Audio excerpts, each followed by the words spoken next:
ये जो पिछली वीडियो का हमारा डायग्राम जो रह गया उसमें कि भाई क्रोड के आधार पर सेल प्रकार का ट्रांसफार्मर और एक बैरी प्रकार का, है ना। तो उसका हमारा फर्स्ट जो ट्रांसफार्मर है क्रोड प्रकार का ट्रांसफार्मर, है ना। अब ये जो क्रोड प्रकार का ट्रांसफार्मर होगा, इसमें क्या है, इस प्रकार की ये जो पत्ती लगी हुई है ये स्टैंपिंग करके लगाई गई है। अब इसमें कौन से टाइप की लगाई गई है ये इंपॉर्टेंट ध्यान रखना है। तो क्रोड प्रकार के ट्रांसफार्मर में एल प्रकार की क्रोड लगाई जाती है। कौन से प्रकार की? एल प्रकार की। अब ये एल प्रकार की कैसे? दोहरे युक्त यानी कि दोहरे एल युक्त लगाई जाती है। जैसे कैसी? ये देखो, ये एल टाइप की, ये लो एल, ठीक है। अब दोहरे युक्त, अब दोहरी युक्त बताया भाई। अब एक तरफ से ये लगा दिया और एक तरफ से और एक और एल टाइप की ये लगा दो,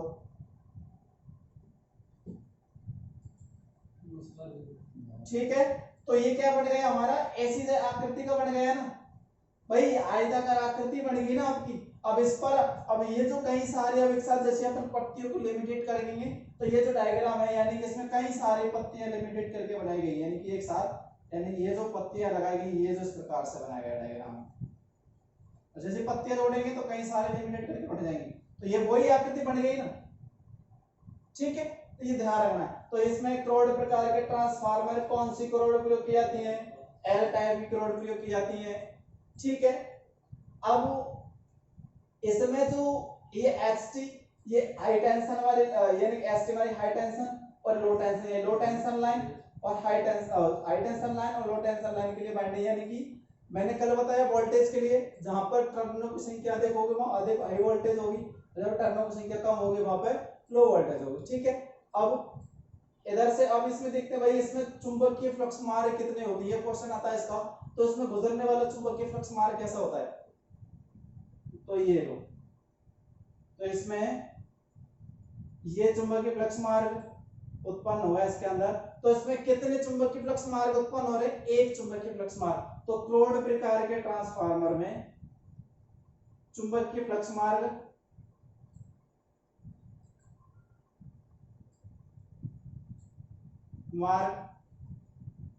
कितने हैं? एक, ठीक है। अब इसमें ये ध्यान रखना है भाई, ये जो क्रोड प्रकार का ट्रांसफार्मर है चुंबकीय फ्लक्स मार्ग कितने होते हैं? एक। और इसमें पत्ती कौन सी प्रयुक्त? एल टाइप की। अब जो मैं बात कर रहा भाई कि इसमें जो सिलिकॉन स्टील की पत्ती लेमिनेटेड करके बनाया जाता है, ठीक है।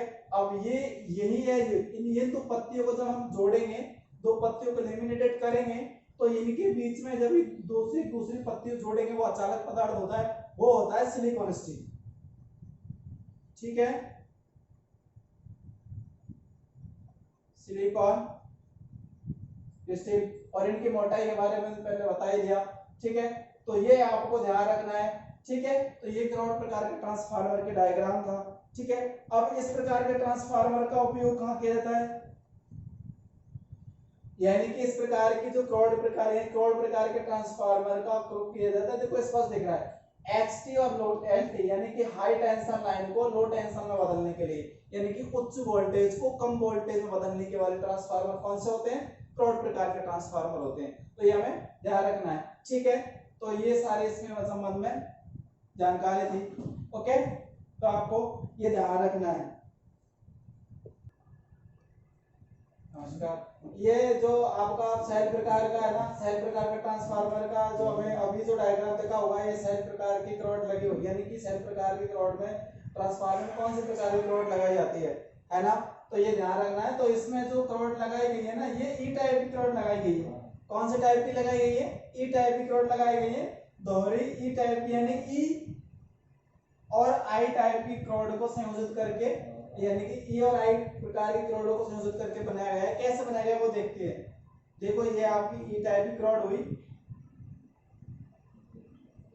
तो ऐसे ये लगा, ऐसे लगा देते हैं, ये लो ई टाइप,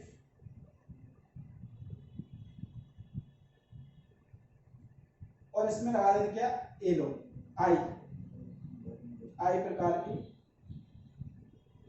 जोड़ देते हैं। तो ये देखो आकृति कैसे बन जाएगी हमारी, इस प्रकार की इसमें आकृति बन जाएगी, यानी दो भुजा निकल जाएंगी, और ये जो इसमें आसानी से आप बाइंडिंग कर सकते हो। ये जो बाइंडिंग हो जाएगी इसमें,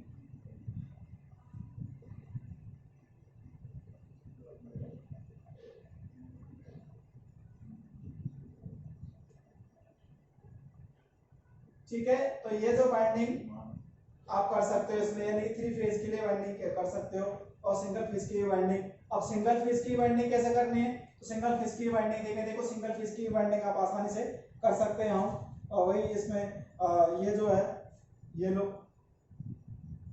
ए टाइप की,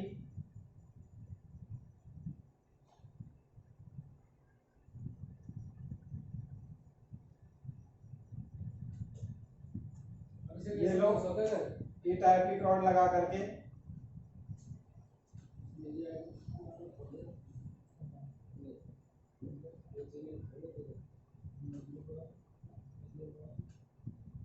ठीक है। ये जो आपकी है ये ई टाइप, यानी इस प्रकार की आकृति बन जाएगी और इसमें आप सिंगल फेज या 3 फेज की बाइंडिंग आसानी से कर सकते हैं। तो कहने का तात्पर्य क्या है, अब इसमें भाई ये ध्यान रखना है, सेल प्रकार के ट्रांसफार्मर में कौन सी रॉड प्रयोग की जाती है, ई टाइप और आई टाइप को संयोजित दोहरे ऊर्जायुक्त संयोजित करके ये बनाई जाती है, तो ये ध्यान रखना है। और अब इसका जो चुंबकीय फ्लक्स मार्ग होगा वो कैसा होगा, इसका चुंबकीय फ्लक्स मार्ग जो होगा, इस चित्र में देखते हैं, इसमें दोहरे समांतर क्रम क्या होगा, कैसा होगा, दोहरे समांतर क्रम का चुंबकीय फ्लक्स। यानी कि देखो ये जो इधर रॉड में, इधर वाली रॉड में प्राप्त होगा, एक तो आई की ई भुजा में, ई वाली भुजा में एक में इसमें और दूसरी भुजा में इसमें, यानी कि दोनों जो भुजाएं हैं उनमें दोनों में जो गुजरने वाला चुंबकीय फ्लक्स इस प्रकार समांतर होगा। देखो इधर वाला जाने वाला चुंबकीय फ्लक्स ये और ये इधर की भुजा में जाने वाला चुंबकीय फ्लक्स, यानी कि दोनों समांतर, यानी कि समांतर मतलब जिसका कोई यानी कि अंत ना हो, यानी कि एक समान रूप से चलती हो। तो यानी कि इसमें कहने का तात्पर्य सेल प्रकार के ट्रांसफार्मर में चुंबकीय मार्ग कितनी होती है, 2, ठीक है। अब इसका जो प्रयोग कहां किया जाता है, सिंगल फेज, ये जो प्रकार का सिंगल फेज या फिर 3 फेज के लिए वोल्टेज को स्टेप अप और स्टेप डाउन करने के लिए इसका प्रयोग किया जाता है। इसमें आप 3 फेज की वाइंडिंग है, स्टार है, डेल्टा में आप कर सकते हो, बाई स्टार स्टार करने तो उच्च शक्ति हाई वोल्टेज वाले ट्रांसफार्मर स्टार डेल्टा, वो कनेक्शन के बारे में तो बताएंगे। तो इसमें आप 3 फेज में भी कनेक्शन कर सकते हैं हम, और सिंगल फेज वाले ट्रांसफार्मर की कर सकते हैं, ठीक है।